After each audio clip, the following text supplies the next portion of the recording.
Pwede po ba natin muling palakpakan ng Panginoon?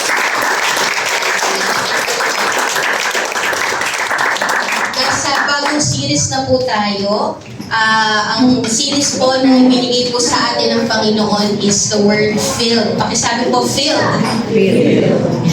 So last time po, ang ating pong tinapik ay fresh start. Actually, last year po, na-share ko na rin po ito sa Bible study. Last year po, nagsisik po talaga ako sa Panginoon, Lord, ano yung word na gusto mong ibahagi sa amin na magdadirect sa NLA kung saan mo talaga kami gustong dalhin. And ang word po na ibinigay po ng Panginoon sa atin is the word filled. But ang sabi din po ng Panginoon, huwag mo munang ibigay yung word na yan, dalhin mo muna sila sa fresh start. Gawin mo muna na ihanda ang vessel. Kaya po ang pinag-usapan natin sa fresh start is new heart, di ba? New mind. Okay? Yung fresh faith that we have. So that ang ating buhay ay maging handang-handa para sa pagpupuno na gagawin ng Panginoon. Amen? Hindi ka po kasi mapupuno ng Panginoon if ang vessel ay sarado, if ang vessel ay hindi handa, if ang vessel ay puno ng ibang bagay. Okay? Kaya po, yun po yung binigay sa atin ng Panginoon. We talk about fresh start, and then the Lord is leading us to a life that is filled by the Holy Spirit. So, yun po, I just want to give you yung background po kung bakit po tayo nagpunta sa ganitong series na filled. Kasi yun po yung ginagawa po natin. Bago matapos ang taon, we always seek the Lord through prayer and fasting. Di ba nag-prayer and fasting po tayo? Para malaman po natin kung ano yung nais na gawin ng Panginoon sa NLA. So last year po, di ba, ang binigay po na word ng Panginoon sa atin is higher. Tama po? Naalala niyo po yun, the word higher. And we really see how the Lord lead us doon sa another state of our spirituality. We really see how the Lord lead us into a higher level of faith. So last year din po, bago matapos ang taon, we seek the Lord's direction sa kung ano ang gagawin niya, sa kung saan niya tayo dadalhin. And the Lord lead us into this word, the word filled. Pakisabi po ulit, filled. Isa pa po, filled. Okay? So if you will observe po, nung January, nung nag-start po ang taon 2026 ng January, tayo po ay nag-prayer and fasting. Tama po ba? Sino po ang nag-join sa prayer and fasting natin? And binigay po sa atin ng Panginoon, yung devotion natin ay sa Book of Acts. Okay? Yung Book of Acts, doon po tayo dinala ng Panginoon. Para talagang makita natin kung anong klase ng buhay ang isang buhay na puspos at puno ng banal na spirito, puno ng kapangyarihan ng Panginoon.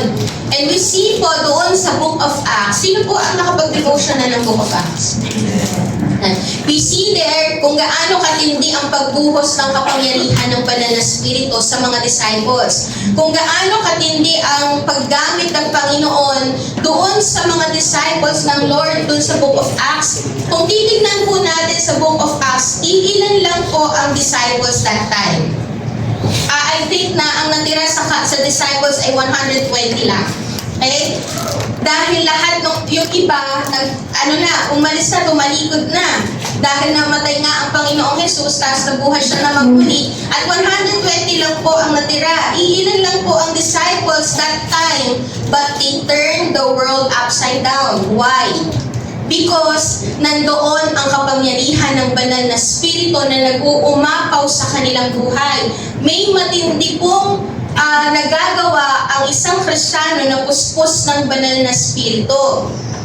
May kapangyarihan sa buhay ng isang Kristiyano na puspos ng banal na spirito. Kung titignan po natin ang buhay ng mga disciples that time, kahit matindi ang pagsubok na pinagdadaanan nila, yung persecution nila napakatindi. Kaya napakatindi po ng persecution nila. It is a life and death situation.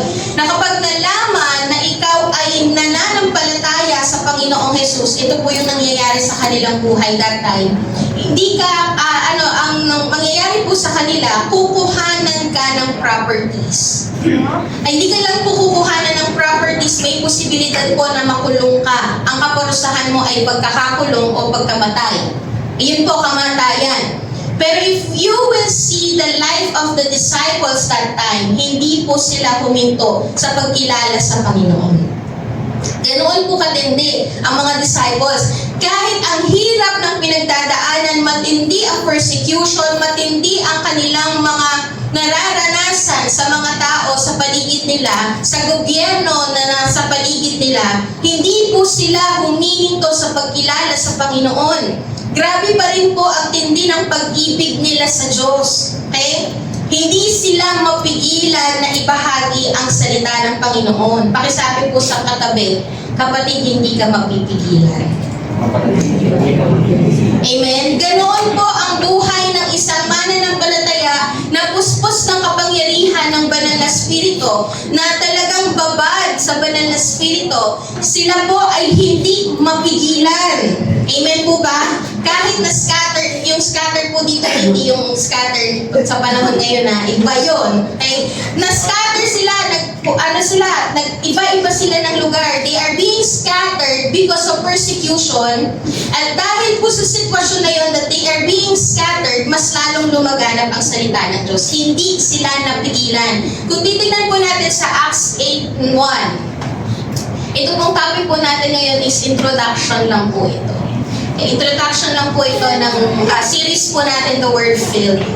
Acts 8:1, sabi po dito, and Saul approved of his execution, and there arose on that day a great persecution against the church in Jerusalem, and they were all scattered throughout the regions of Judea and Samaria except the apostles. Ganun po yung nangyari because of great persecution, they are being scattered. And sa Acts 8:4, ano po yung sabi dito? Now those who were scattered went about preaching the word. Pakisabi po, preaching the word. Ganoon yung nangyari. Hindi sila huminto. Hindi po sila nagmukmok na ang hirap. Hindi po sila nagmukmok. Bakit ganon ang government? Hindi po sila nagganon. Kahit na-scatter sila, nanatili pa rin sila na ginagawa yung kanilang dapat gawin bilang isang Kristiyano to preach the word. Amen? Grabe po ang tindi ng kanilang apoy sa Panginoon. Walang makakapigil sa kanila, walang makakapaghinto sa kanila para manatili sa pananampalataya kay Kristo, para tayuan at ipamuhay ang salita ng Diyos. Ayun po yung buhay na nag-uumapaw sa kapangyarihan ng banal na Espiritu. Hindi mapigilan. Pakisabi, hindi mapigilan. Ganun po ba tayo? Hindi mapigilan. Amen?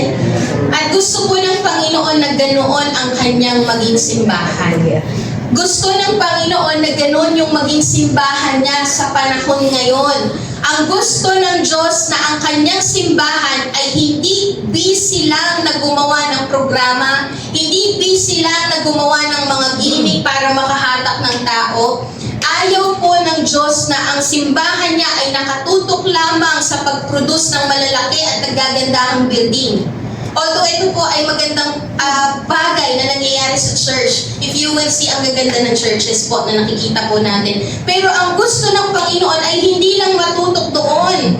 Ang gusto ng Diyos ay yung nag-aalab na church. Amen po ba? Ang gusto ng Panginoon, yung church na talagang tinatayuan at ipinapamuhay ang kanyang salita. Iyon po ang gusto ng Lord na church na makita sa panahon natin ngayon. Yung church na nakikita na may nababagong buhay. Iyan yung gusto ng Panginoon na makita sa church. Yung church na evident talaga. Kitang-kita ang paglaya mula sa pagkakakulong at pagkakagapos sa kasalanan. Iyon po yung gusto na makita ng Lord. More than the luxurious things na nakikita natin, magagandang equipments na nakikita natin. Maganda yun, blessing yun ng Panginoon. Hindi natin yun hinaalis. Pero ang pinaka-essence po na gusto ng Panginoon na church na makita niya ngayon ay yung church na talagang nag-aalab, tinatayuan ang salita ng Diyos, pinapamuhay ang salita ng Diyos, nakikita na may pagbabago, nakikita na nakakalaya sa pagkakakulong at pagkakagapos sa kasalanan. Iyon po yung gusto ng Panginoon na church at iyon po yung gusto ng Panginoon na makita sa NLA. Amen po ba? Ang gusto po ng Lord ay yung church na tunay na buhay na church. Yung alive church, buhay na simbahan dahil nandoon ang banal na spirito na nanahan at naghahari sa kanilang buhay. That's why the Lord is directing us dito po sa life that is filled by the Holy Spirit. Ito po yung nililit ng Panginoon sa atin. Dinadala po tayo ng Panginoon doon sa buhay na puspos ng banal na spirito. Ang gusto po ng Panginoon ay yung ang NLA will be a spirit-filled and a spirit-led. Okay? Spirit-filled yung puspos ng banal na spirito, puno ng mga bagay na galing sa banal na spirito. Ano yung mga bagay na galing sa banal na spirito? Pag-ibig, katapatan, ano pa? Kapayapaan, ano pa po? Kabanalan, okay? Ano pa? Being bold in serving the Lord. Iyan po yung buhay na spirit-filled. Iyan yung gusto na makita ng Panginoon sa NLA. Yung spirit-led na ang nangunguna sa ating buhay at naghahari sa ating buhay ay hindi sarili natin. Hindi ang pananaw ng mundo, kundi ang banal na spirito ang nangunguna sa buhay natin. Kung saan niya tayo gustong dalhin, doon tayo pupunta. Kung ano ang gustong ipagawa ng banal na spirito sa atin, iyon ang ating gagawin. Iyon po yung nais ng Panginoon na mangyari sa NLA. Yung kagaya ng mga disciples na kahit anong pagsubok, hindi natitinag. Amen po ba? Kahit gaano kahirap, nagpapatuloy na maglingkod sa Diyos. Amen? Kahit perverted ang mundo, twisted ang pananaw ng mundo, twisted ang opinyon ng mundo, nananatili tayong nakatayo sa kung ano ang katotohanan na nagmumula sa Biblia. Amen po ba? Iyan po yung gusto ng Panginoon na mangyari sa NLA dahil we are filled. Amen po ba?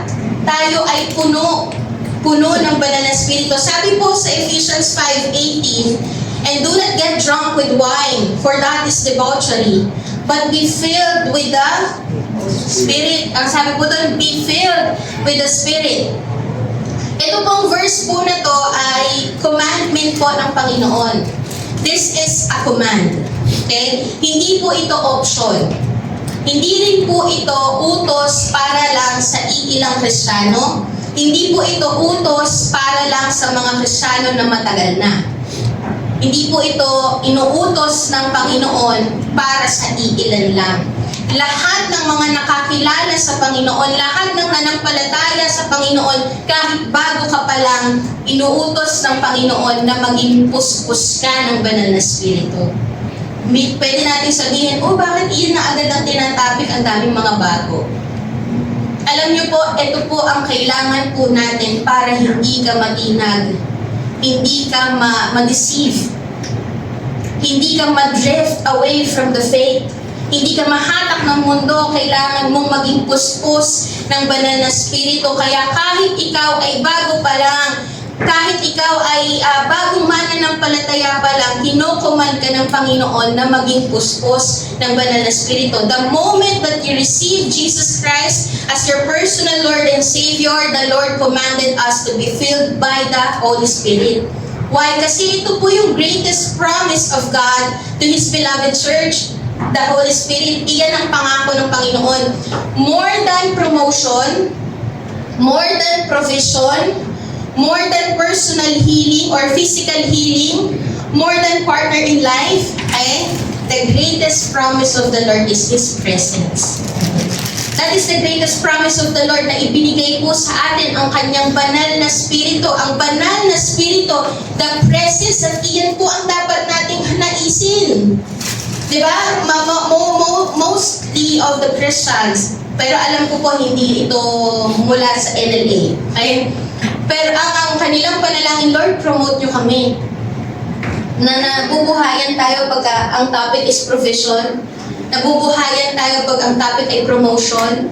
Nabubuhayan tayo pag ang topic ay partner in life. Nabubuhayan tayo doon. Pero alam niyo po, the greatest promise of the Lord for His beloved church, para talagang ikaw ay manatili hanggang huli. Kapatid, ito ang gusto ng Panginoon, manatili ka hanggang huli. Yung talagang mainit ka mula umpisa hanggang huli. Yung talagang hindi ka nasusway. Kahit anong klase ng opinion ng mundo na nakikita mo, naririnig mo na maganda sa pagdinig, pero nananatili ka sa katotohanan, ang kailangan mo ay banal na spirito. His presence.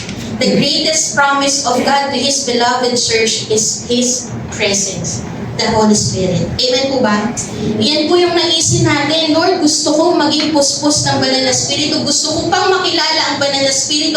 I want to go deeper in love with the Holy Spirit. I want to go deeper in my intimacy with the Holy Spirit. I want to have an intimate fellowship with the Holy Spirit. Iyan ang naisin po ng mga Kristiyano. Amen po ba?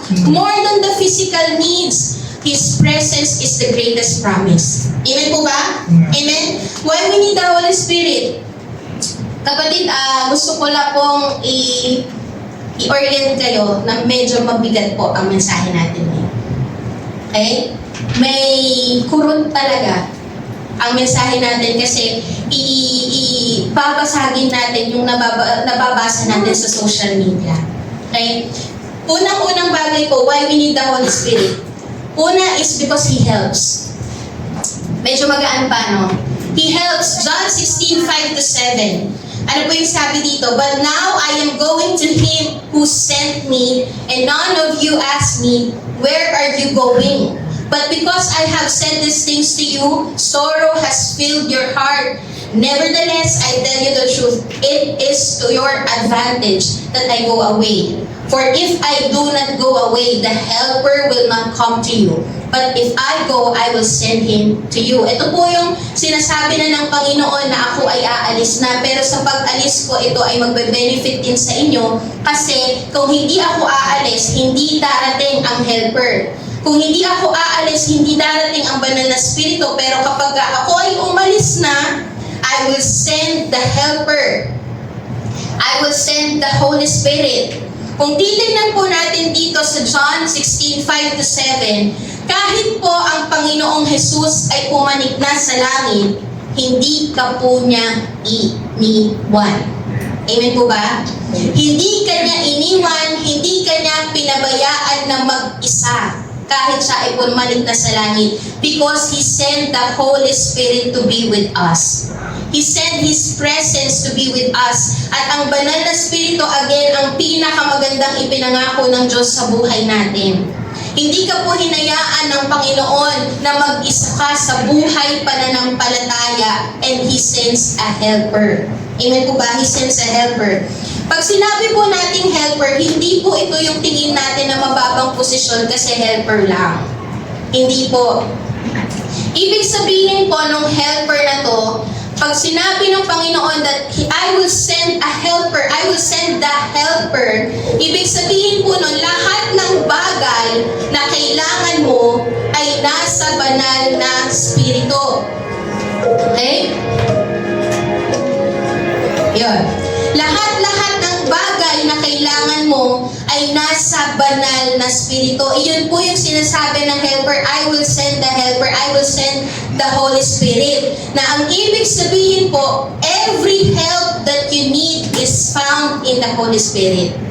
Yan po yung ibig sabihin ng helper. Hindi po dahil katulong lang, katuwang lang, hindi. Everything that you need in your Christian walk is found in the Holy Spirit. Kaya He sent the Holy Spirit to be with us para lahat ng kailangan mo ay maibigay. Lahat ng kailangan mo sa pananampalataya mo ay maibigay. Kaya po more than the physical needs, the greatest promise of the Lord is His presence.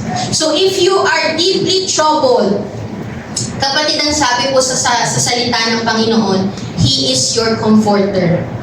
If you are in deeply trouble ka sa iyong puso, He comforts you. Okay?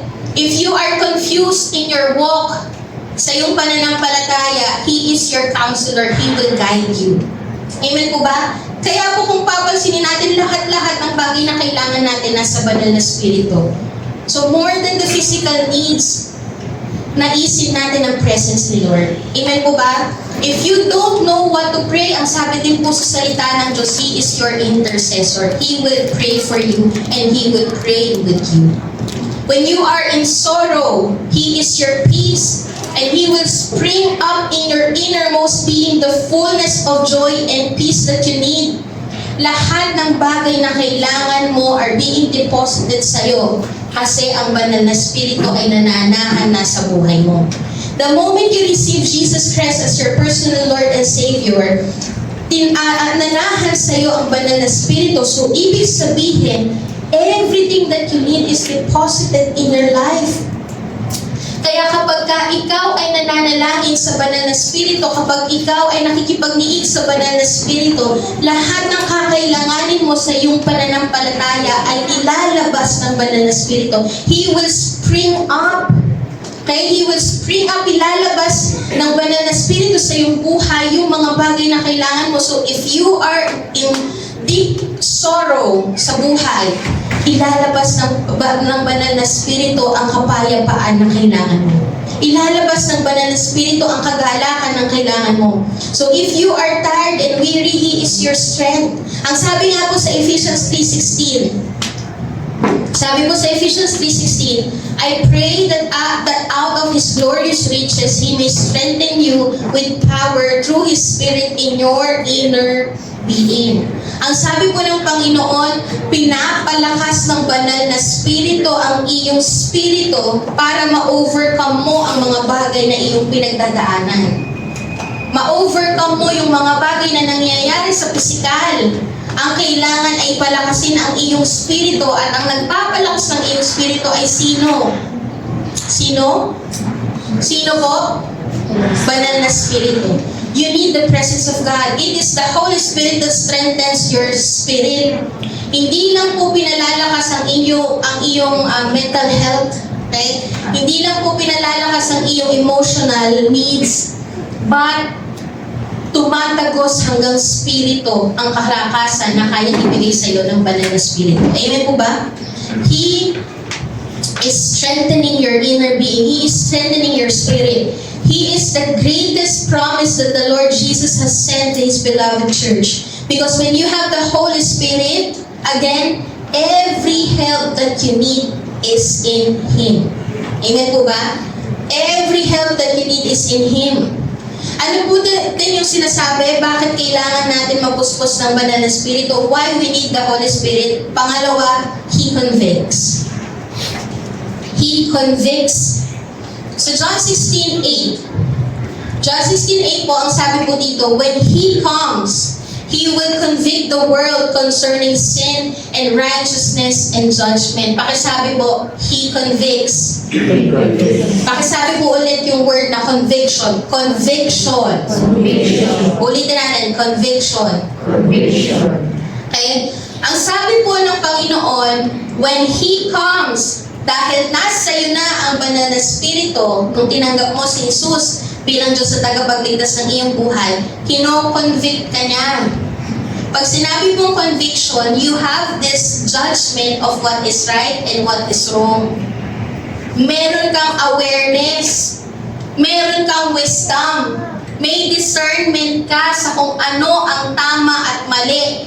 May discernment ka sa kung ano yung tama at yung mga bagay na ginagawa lang mukhang tama. Naintindihan po? Nararamdaman mo yun, nakikita mo yun, nadidiscern mo yun. Nararamdaman mo yun in your spirit. That ang sinasabi nito, mali, kahit maganda sa pandinig. Yun po yung nakikita natin sa social media. Ang daming nagsasabi patungkol sa kung sino si Lord, pero mali. Mukhang tama kasi ang gandang pakinggan, pero mali. At nag-grieve yung spirit mo, conviction yun. You have this judgment of what is right and what is wrong. Ang problema po, maraming mga Kristiyano, marami po sa mga churches, ito na ang sinasabi, may personal conviction ako. Okay? Eh, sinasabi ko po sa inyo, mabigat kasi babasagin po natin yung nakikita po natin sa social media. Yung personal conviction, pag sinabi mong personal conviction, tatayuan mo at ipuprove mo na ang pinaniniwalaan mo ay tama. Personal conviction. Okay? Yun po yung nangyayari na sa social media. Huwag mo kong pakialaman kasi personal conviction ko to. Huwag mong i-impose yung sinasabi mong paniniwala mo kasi this is my personal conviction. Okay? Ang problema lang po sa personal conviction, kapag iyan ang pinanindigan mo at pinaniwalaan mo, kapag iyan ang tinayuan mo, ang problema dyan, it clouded your judgment. Kasi aayon ka sa kung ano ang komportable sa iyo. Nakukuha po ba? Tatayuan mo kung ano yung buhay na masaya ka lang. Pag personal conviction. Ang tanong po kasi dito, ang nagiging problema, yung tinatayuan mo ba na sinasabi mong personal conviction mo ay yung truth found in the scripture? That is the question. The question is, yung sinasabi mo na this is my personal conviction, I am a Christian, pero wag mo kong pakialaman, I still, nagnanakaw pa rin ako. This is my personal conviction. Bibigyan ko kayo ng example na nakikita po natin sa social media. Na ang nangyayari, nagiging clouded ang kanilang judgment at ginajustify po nila yung mga bagay na komportable nilang gawin, pero compromising sa kanilang pananampalataya. Yung sinasabi po nila, Christian ako, pero I identify myself as a homosexual. That is my personal conviction. Huwag mong i-impose sa akin ang katotohanan na sinasabi mo pinaninindigan. Sinasabi po ng mga tao na Christian ako, pero I still I am a thief. I identify myself as a thief. That is my personal conviction. Okay? If you will see that personal conviction is justifying your comfort, justifying your compromising life. Kristiyano ako pero naniniwala pa rin ako sa swerte at malas.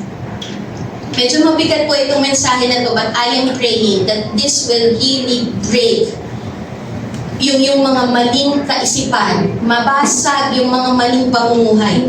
Kristiyano ako pero naniniwala pa din ako sa swerte at malas. Inaangkla ko pa rin ang buhay ko sa mga lucky charms, sa mga ribulto na nag-i-invite ng good vibes sa bahay. Ako kuha po, huwag mong i-impose sa akin yung sinasabi ng scripture or yung pinaniniwalaan mo at pinaninindigan mong katotohanan because this is my truth. This is my personal conviction. You need to respect that. Meron pa tayong ganun eh. You need to respect that. Kristiyano ako, pero ina-identify ko pa din ang sarili ko na manginginom ako. I still identify myself. This is my identity. Hindi mo kailangan akong pakialaman. This is my personal conviction. You need to respect each and everyone's pananaw. Okay?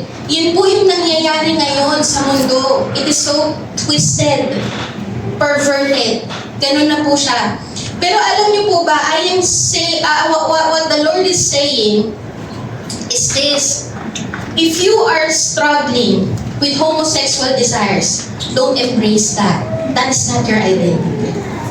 So don't identify yourself na Christian ka pero homosexual ka pa din. Christian ka pero magnanakaw ka pa din. Kasi if you have that kind of struggle, hindi mo identity yung struggle mo. Nakukuha po ba? Nakukuha po? Kristiyano ako pero manginginom pa rin ako, huwag mo kong pakialaman. Ang nangyayari po kasi ngayon, sa sobrang nahihirapan silang paglabanan yung struggle nila, in-embrace na lang nila, kaya in-identify na lang nila yung sarili nila na Kristiyano ako pero ganito pa rin ako. Kasi nahirapan ng lumaban dun sa struggle. Kaya in-embrace na lang nila at in-identify na lang nila ang sarili nila na gano'n. Alam niyo po po, nung nakita ko po yung ganito, nalulungkot ako na nababasa yung ganito. Kasi I also have a past. Naririnig niyo naman po yung aking testimony. Na I also have this past na meron akong mga homosexual desires. And I enter into a different relationship with same-sex relationship. I enter, at ang dami po ng relationship na pinasok ko with same-sex. Pero nung time po na kinonvict ako ng Panginoon, hindi ko po sinabi na agad-agad, biglang parang nawala na. I mean, parang binagawa ko ng Panginoon, sinurrender ko sa Panginoon, pero nandoon yung parang kailangan kong pagtagumpayan yung struggle na yon. Hindi ko in-identify ang sarili ko na Kristiyano ako at homosexual pa rin ako kasi nakakaramdam pa rin ako ng homosexual desires. Don't identify yourself with your struggle. Your struggle is not your identity. Amen po ba nakukuha po? Your struggle is not your identity. If you still have struggle, continue to seek the Holy Spirit kasi papaguhin niya yung desire mo.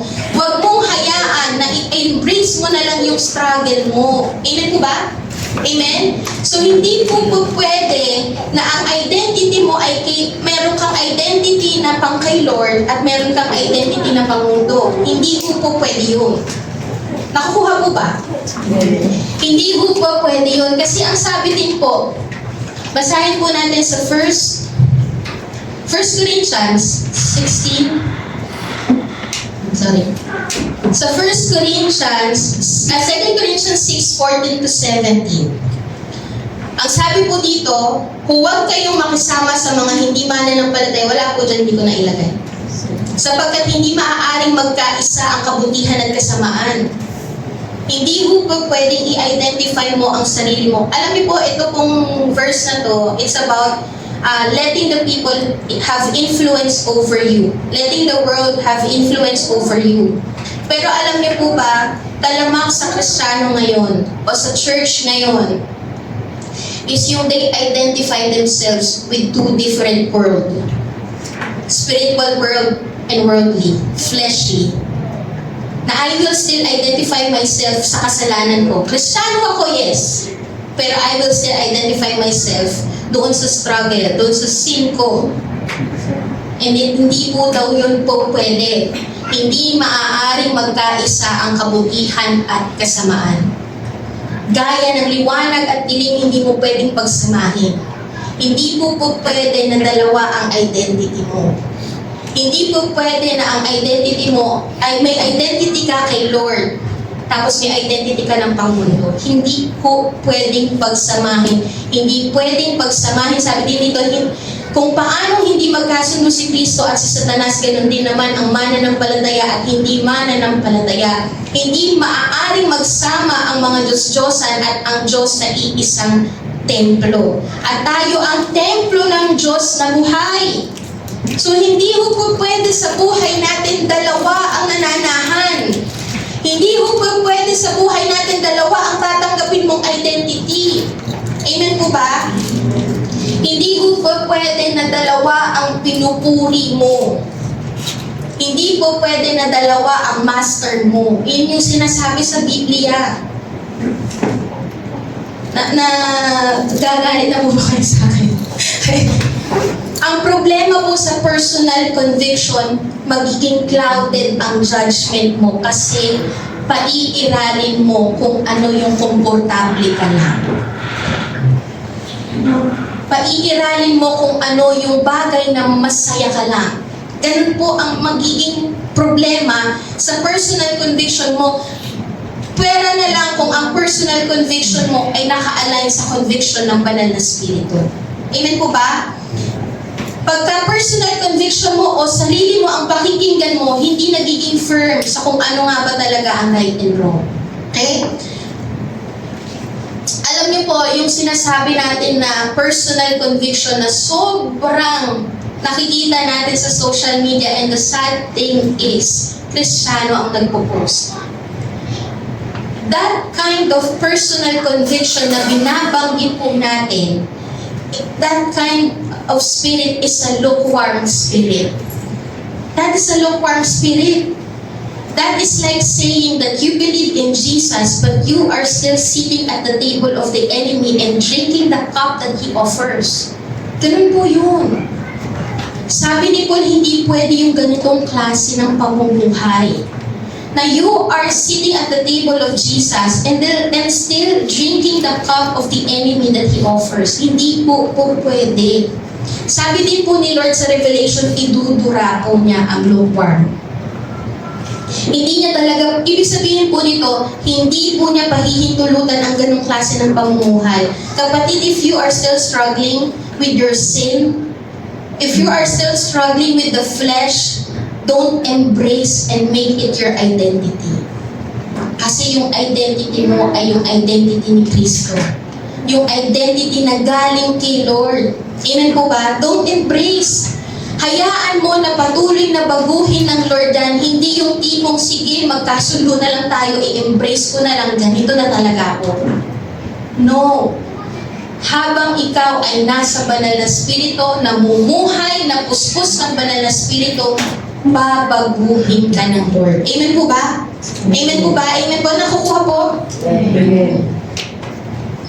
Ang sabi po ni Lord, matindi po ang stand ni Lord na He doesn't want a lukewarm spirit in the church. He doesn't want that.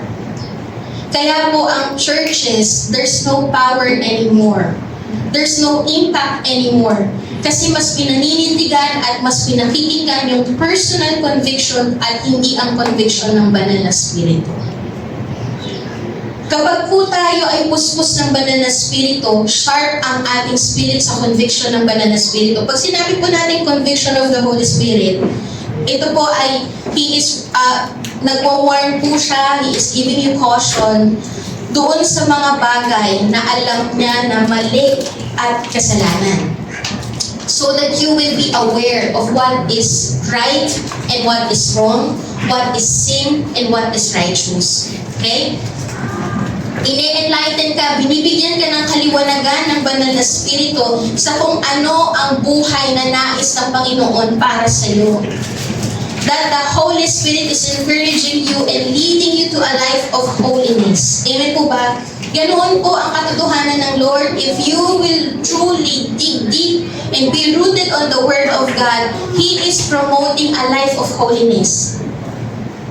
A life of holiness ang ini-encourage ng banal na spirito, a life of righteousness. Hindi pinadala. Kapatid, ito po yung tandaan natin. Tandaan po natin na hindi pinadala ng Diyos ang banal na spirito para mas pakinggan mo yung personal conviction mo. Yung kung ano lang yung gusto mong gawin. Kung ano lang yung gusto mong tayuan. Kung ano lang yung gusto mong panindigan. Hindi mo pinadala ng Diyos ang banal na spirito para mas pakinggan mo ang iyong sarili. Pinadala ng Panginoon ang banal na spirito para pakinggan mo siya dahil siya ang magdadala sa iyo sa mabuting buhay. Inaawit po natin kanina that the Lord is so good. At kapag ka po sinabi natin that God is good, wala pong masama sa Kanya. There's no evil in Him. Kaya hindi mo niya hahayaan na ang kanyang mga anak ay nandoon sa buhay na masama. Nakukuha po ba? Ganun ang kabutihan ng Diyos. Ganun ang definisyon ng kabutihan ng Diyos. Hindi niya hahayaan na ang buhay ng mga anak niya ay napapahamak dahil nandoon sa buhay na masama at mali. Kuha po ba? That's how good God is. He loves you so much. That's why He takes you out from sin because He knows that sin will ruin you. Amen po? Amen po ba? Amen. Ang conviction po ng banal na spirito, hindi ka dadalhin sa compromise, kundi dadalhin ka sa pagbabago. Amen? Dadalhin ka sa buhay na banal. Sabi po sa Ephesians 5:6-10, ang sabi po doon, huwag kayong padala sa mga walang kabuluhang pangangatwiran sapagkat dahil sa mga bagay na ito, hinapupuotan ng Diyos ang mga suwail. Kaya huwag kayong makikibahagi sa ginagawa ng mga taong ito. Dati namumuhay kayo sa kadiliman, ngunit ngayon ay naliwanagan na kayo dahil kayo'y nasa Panginoon na. Ipinakita ninyo sa inyong pamumuhay na naliwanagan na kayo. Ano daw po yung buhay na naliwanagan na? Ano daw po yung buhay na naranasan na ang banal na Espiritu? Ito po yun, sapagkat kung ang isang tao ay naliwanagan na, makikita sa kanya ang kabutihan, katwiran, katotohanan. March na, no? Magma-March na, meron pa rin akong New Year's, Sabi mo dito, alamin nyo kung ano ang nakalulugod sa Panginoon. Kasi ang sabi rin po sa John 16:14, He will glorify me, for He will take what is mine and declare it to you. Ang sabi po dito, the Holy Spirit glorifies Jesus. Kaya po kapag tayo ay naranasan ng banal na Espiritu, naliwanagan na sa buhay, ang ating ipapamuhay ay kabutihan, katwiran, at katotohanan because the Holy Spirit wants to glorify Jesus. Nakalulugod. Ang gusto ng banal na Espiritu ay yung buhay na nakalulugod sa Panginoong Jesus. So, ang banal na Espiritu, if you will continue to listen to the conviction of the Holy Spirit, He will lead you to a life that glorifies Jesus. Amen? He will lead you to a life that glorifies Jesus. He will not lead you to a life na hindi tama sa harapan ng Panginoon. Kaya kapag ikaw ay nakagawa ng mali, He grieves. Okay? He grieves. Sabi po yun sa Ephesians 4:13. Sabi din po yun sa 1 Thessalonians 5:19.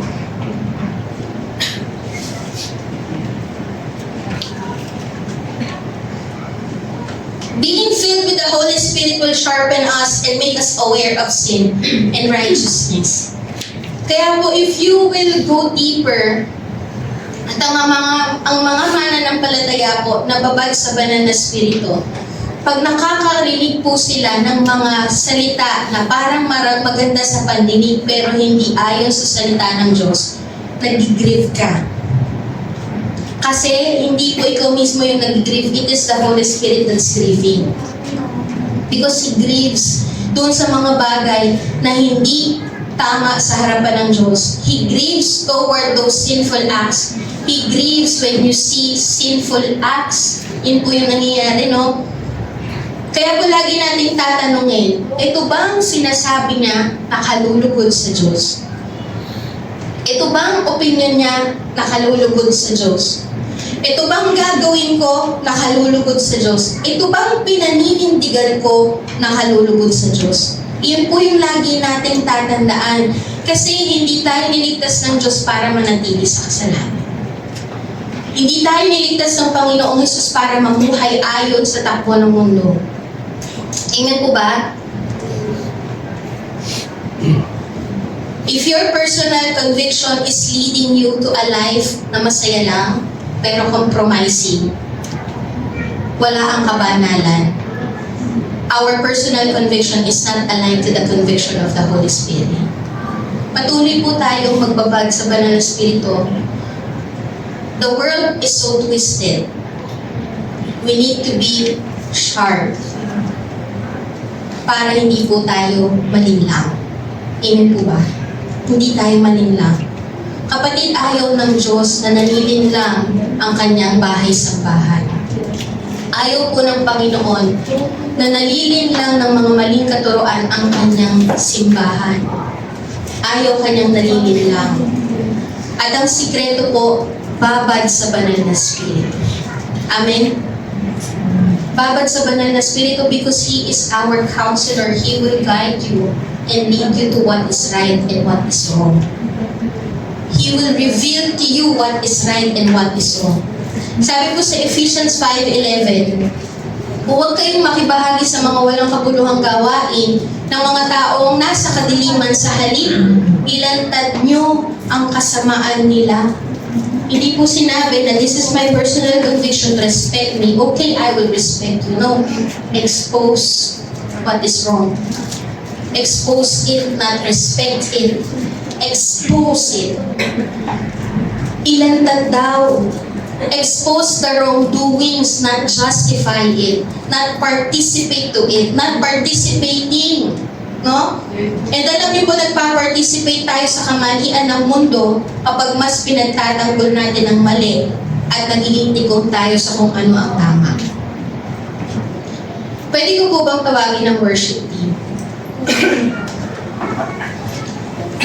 Sa Ephesians 5:13, ngunit kung sasabihin ninyo sila sa masama na nilang ginagawa, malalaman nila masama ang kanilang ginagawa. Many Christians nowadays encourage people to compromise kasi ayaw maka-offend. Many people nowadays mas piniplease yung mga mali. Mas piniplease yung mga compromising life kaysa sabihin kung ano ang tama kasi ayaw ng bashers. Ayaw maka-offend, ayaw ma-persecute. Kaya ang nangyayari po, even the Christian twist and trim the truth that is in the Bible. Tinitwist na rin, tinitrim na rin para lang hindi makasakit. Many Christians nowadays preach their own gospel that is itchy and pleasing to the ears of the people. Ang gusto po ng Panginoon ngayon, if you will see, ang gusto ng Panginoon, ang mga Kristiyano will truly be firm in standing on what is right, on what is the truth. Panindigan mo kung ano ang katotohanan na sinasabi sa Biblia. The Lord loves holiness and hates wickedness. And He is leading His people into a holy life. Iyon po yung gusto ng Panginoon. Kaya kung papansinin po natin, madami pong Kristiyano nagpo-profess na Kristyan, pero still embracing the worldly identity. Madaming mga Kristiyano, they just profess that they are Christian, pero ayaw ng pagbabago. Ayaw maitama. Ang dami pong churches, wala ng impact, wala ng power. Tulog na church, patay na church. Kasi ayaw panindigan kung ano ang katotohanan na sinasabi sa Biblia. And the Lord is leading us, don't be like that kind of church. NLA, huwag kang maging kagaya ng mayroong klase ng church. Ang gusto po ng Panginoon, buhay ang NLA. Amen po ba? Kasi maraming buhay na nababago. Nakikita ang kapangyarihan ng Diyos na nababago ka, nadadala ka sa kabanalan. Amen po ba? Hindi po natin pinagtatago yan. Yung mga buhay na marumi, na masama, na twisted, hindi natin pinagtatago yan. Kasi doon din tayo galing eh. But what we are saying is continue to be in the presence of God because He will transform you. Huwag ka nang mag-settle doon sa in-embrace mo na lang yung struggle mo kasi ayaw mo nang magbago. Ayaw mo nang paglabanan. Ayaw mo nang pumunta at i-pursue yung holiness. Patuloy po tayong binabago ng Panginoon kasi patuloy tayong kinukonvict ng banal na spirito patungo doon sa katotohanan ng Diyos. The Lord is telling us, I love you too much. Yun po yung sinasabi ng Panginoon. Anak, I love you too much. Kaya ayoko na manatili ka sa ganyang klase ng buhay. Kasi ayoko makita na sinisira ka ng ganyang klase ng pamumuhay. I love you too much. Sabi ng Panginoon, I am good. Walang masama sa Panginoon, walang evil sa Panginoon. Kaya ayaw din niya na nasisira ang buhay ng kanyang mga anak dahil nananatili sa buhay na masama at mali. I love you too much. And ngayong umagang ito, if you will see, hindi po tayo nag-filter, because I love you too much that I don't want to preach to you something that it will only be good to your ears, but lead you to compromising. Ayoko pong magbahagi ng salita ng Diyos na magiging maganda lang sa pandinig pero magdudulot sa iyo sa maling buhay. magdudulot sa'yo sa compromising. Dahil ang tunay, ito po yung tinapik natin sa LOL, ang tunay na pag-ibig ay hindi nagdadala sa kamalian. Ang tunay na pag-ibig, hindi ka dinadala sa mali, kundi dinadala ka sa tama. Naalala ko yung isang sinabi ng preacher, sa mga kabataan po ito, ang tunay na nagmamahal, hindi ka dinadala sa kama. Dinadala ka sa altar. Hindi natin i-filter yun. Kapatid, mga kabataan na nandito, praise God, ang dami nating kabataan. Huwag mong hayaan na dahil sinasabi ng mundo, 2026 naman na, modern na, hindi na tayo kagaya ng mga ninuno natin, nakasal muna bago sex. Ang gusto ng Panginoon, dalhin mo sa altar yung babae, hindi dalhin sa kama. Okay po ba, mga kabataan? At huwag mo rin hayaan na dalhin ka muna sa kama bago sa altar. Mga babae. Amen? Kasi iyon ang katotohanan eh. Iyon ang gusto ng Panginoon. Maging tama ang iyong pamumuhay kahit na ikaw ay kabataan ka na. Sumunod ka sa sinasabi ng Diyos. Kasi ang sinasabi ng Diyos, dadalhin ka sa mabuti at hindi sa masama. Dadalhin ka sa buhay na ganap at kasiya-siya, hindi sa buhay na sira. Amen po ba? Amen? And right now, there is a spiritual warfare going on in the church.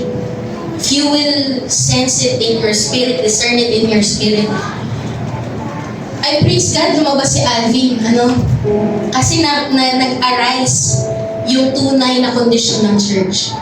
Kahit nasabihin natin na parang pangit yung method ni Alvin Aragon, pero if you will see, nag-arise yung tunay na kondisyon ng church. And there is a spiritual warfare going on in the church, hindi lang po sa mundo.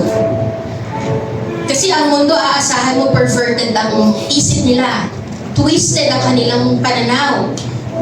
Pero ang nakakalungkot po na makita sa social media, na ang mga tao na nagsasabi ng twisted truth, and yung mga tao na perverted ang mind, ang kanilang pananaw, yung mga nagpo-post po, Christians. And some of them, leaders in the church. There is a spiritual warfare going on in the church. Ang pananaw nila is yung personal conviction. Yung kanilang pananaw, yung kanilang conviction, kamukha na ng mundo. Aasahan mo na ang mundo, mukhang mundo talaga. Pero ang nakakalungkot, ang mga Kristiyano, nagiging kamukha ng mundo. Madami kang makikita na Kristiyano na ipinapahayag nila ay katunog na ng mundo. Hindi ka magtataka na ang mundo, ang tunog niyan, ang sasabihin niyan, mali. Ang sasabihin niyan, tunog mundo talaga. Pero ang nakakalungkot, there is a spiritual warfare going on in the church. Kasi madaming mga Kristiyano nagiging, hindi lang kamukha, katunog na ng mundo. Yung sinasabi nila, perverted na rin, twisted na din. Kapag ka po patuloy na maging ganito ang mga Kristiyano, na hindi na po tayo magiging kamukha ng mundo, and we are like the world, promoting and celebrating sin, wala ng power at impact ang church. That's why the Lord is leading us to a life that is filled by the Holy Spirit. Ang gusto ng Panginoon, filled ka ng banal na Espiritu. Because in our time, there will be difficulty. Ang sabi po ng Panginoon sa 2 Timothy 3:1-4, there will be difficulty in the last days. Alam niyo po yung difficulty na to, hindi po ito yung matitinding pagsubok o problema. Or yung sinasabi natin na matinding pagsubok sa trabaho, matinding pagsubok or problema sa pera, problema sa health. Hindi po sinasabi dito na yung difficulty is about doon.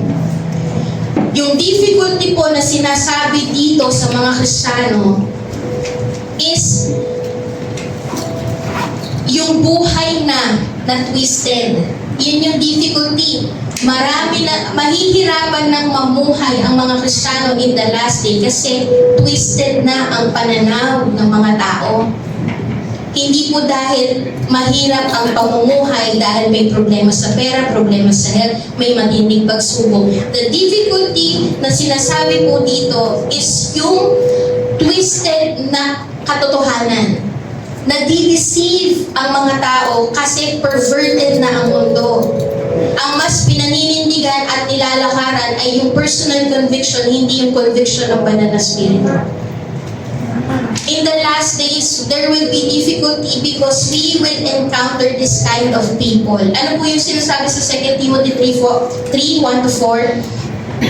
But understand this, that in the last days, there will come times of difficulty, for people will be lovers of self, lovers of money, proud, arrogant, abusive, disobedient to their parents, ungrateful, unholy, heartless, unpeaceable, slanderous, without self-control, brutal, not loving good, treacherous, reckless, swollen with conceit, lovers of pleasure rather than lovers of God.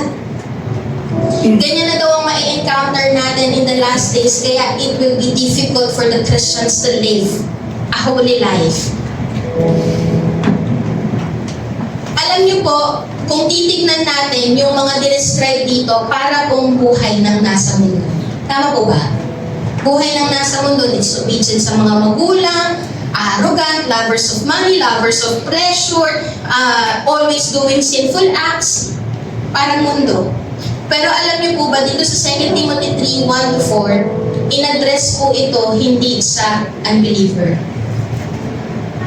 In-address po itong klase ng buhay na to to those people inside the church. Kamukha na ng mundo.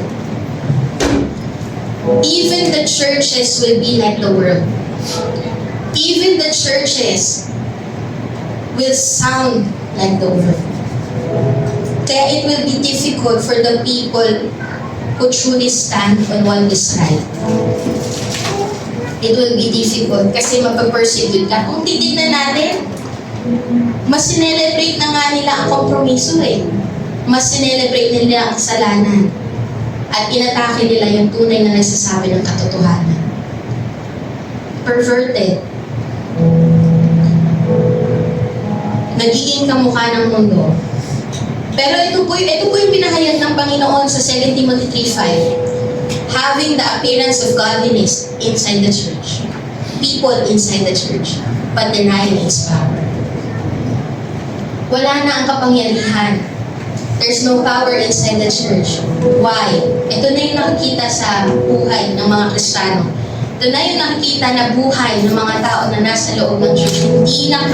Hindi na iba sa mundo, kundi kamukha na ng mundo, katunog na ng mundo. Pero ang sinasabi po sa atin ng Panginoon, for us not to be deceived, for us not to drift away from the truth, for us not to be like the world, the key is to live in power. Don't deny the power. Don't deny the Holy Spirit's power. Amen? Kailangan natin ng kapangyarihan ng banal na Espiritu para ikaw ay manatili hanggang huli, hindi nalilinlang.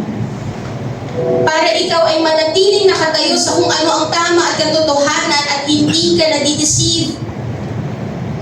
Hindi ka umaalis sa Panginoon na kahit anong klaseng kahirapan o difficulty ang maranasan mo, kahit ang daming tumitira sa iyo dahil ikaw lang ang tama, mananatili ka sa tama. Bakit? Because the power of the Holy Spirit is living inside of you. Amen po ba? Hindi tayo madadala sa masarap na pandinig o sa masaya at maganda lang sa pandinig ng mga salita. Dadalhin tayo ng banal na Espiritu sa kung ano ang totoo, even in this offensive. Kahit na ang salita ng Diyos ay hindi aayon sa kung anong gusto natin. Amen? Sabi po sa Ephesians 5:14, pwede po ba tayong tumayo lahat? The Lord is so good. Amen. Amen po ba? The Lord is so good. Pero ang kabutihan po ng Panginoon ay walang bahid ng kasamaan, walang bahid ng kadumihan, walang bahid ng kamalian. There's no evil in the Lord. Kaya hindi niyo po hindi niya hahayaan na manatili doon sa buhay na mali, masama, doon sa evil works. He will save you from that because He is so good. Ganun ang kabutihan ng Diyos. He is so good. And He loves you so much. That's why He take you out from darkness and put you into His light. He loves you so much. That's why He free you from sin and put you into His holiness. Ganun ang pag-ibig ng Panginoon. Ang sabi po sa Ephesians 5:14, sapagkat maliliwanagan ang lahat ng inaaabot ng liwanag, kaya ang sinasabi, gumising ka. Ikaw na natutulog, bumangon ka mula sa mga patay at liliwanagan ka ni Kristo. Church, you need to wake up. Church, we need to wake up. Amen po ba? We don't want NLA to be a dead church. We don't want NLA to be a sleeping church. God wants to bring back His church doon sa buhay na nagtatagumpay laban sa kasalanan at hindi ine-embrace yung struggle nila. Ang sinasabi para mapalaya ka, embrace your struggle. Ganoon ang mundo eh. I-embrace mo yung kahinaan mo, embrace mo yung struggle mo. Nagsastruggle ka sa kasalanan, i-embrace mo na lang yan. Para makapagpatuloy ka. That's not it. He will free you from that struggle. That's the Word of God. God wants to bring us back doon sa buhay na nagtatagumpay sa struggle na yan, nagtatagumpay sa kasalanan. He is bringing back His power to His church para ikaw ay magtagumpay, para tayong lahat ay magtagumpay. God wants to bring back His church into holiness, kapatid. God wants to bring back His church into being filled with fire and passion for Christ. Kasi kapag ikaw ay mainit sa Panginoon at nag-aalab sa Diyos, wala pong makakapigil at makakapagpahinto sa iyo. Amen po ba? Kahit ang hirap ng pinagdadaanan, hindi ka mawawala sa church. Kahit mahirap ang pinagdadaanan, magpapatuloy kang maglingkod. Hindi ka hihinto sa mga bagay na ginagawa mo para sa Panginoon dahil wala ka lang sa mood. Dahil napagod ka, hindi. Ang mga taong babad sa presensya ng Diyos, ang mga bagong puspos ng Banal na Espiritu, kahit nahihirapan at matindi ang problema, kahit may atake ng kaaway na nanatili sa church, nagpapatuloy sa Panginoon, naglilingkod sa Panginoon. Amen po ba? And I am praying the Lord wants His church to be like that, having power. Amen po? Wake up. Ang sabi po dito, wake up, O sleepers. Strengthen what remains. Kung nag-aandap-andap ang liwanag mo, nag-aandap-andap ang apoy mo, patuloy mong isik si Lord. Patuloy mong isik ang Banal na Espiritu kasi siya yung magpapaalab ng apoy sa iyong buhay upang ikaw ay patuloy na maging malakas at matatag. Stand firm. God is saying to us, stand firm, church. Pakisabi po sa katabi, stand firm. Stand firm. Stand firm. Parang ayaw nyo mong bigyan ng tiyak. Stand firm. Stand firm. Stand firm. Kapatid, manatili kang nakatayo. Naniniwala po ako na ang bawat isa sa atin, kahit narinig po itong mensahe na to, mananatili ka sa Panginoon kasi alam mong dinadala ka niya sa tama. Dahil mabuti ang Diyos. At mahal ka ng Diyos. At naniniwala po ako, and we continue to declare, all of us here will stand until the end. Amen po ba? Mananatiling nakatayo, mananatiling puro, mananatiling tapat hanggang sa pagbalik ni Kristo. Amen? Amen. Amen. Keep fighting and defending the truth. Keep fighting and defending the truth, kapatid. Huwag kang magpadala sa mga magaganda lang ang mga sinasabi. Huwag tayo pong magpadala doon sa feels good message pero compromising ang keep fighting and defending the truth. Amen po ba?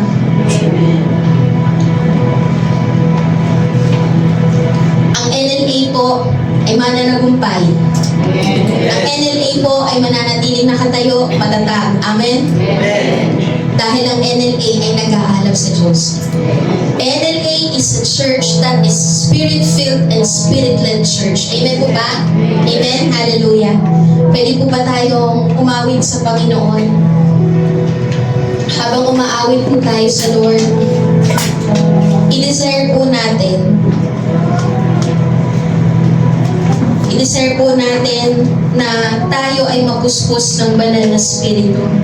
Hallelujah. Hayaan po natin na mag-umapaw po tayo sa Panginoon. He will fill you today.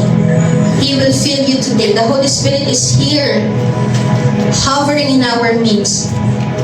Pinupuno ang kanyang mga anak. Kinakatag po ang kanyang mga anak na uhaw sa kanya. Ang kanyang pagpupuspos ay nakadepende sa kauhawan po natin. Gaano ka kauhaw sa banal na Espiritu? Gaano ka ka-desiring to experience the Holy Spirit? Because He will fill those people who are thirsty for Him. He will fill those people who are so thirsty for Him. Hallelujah.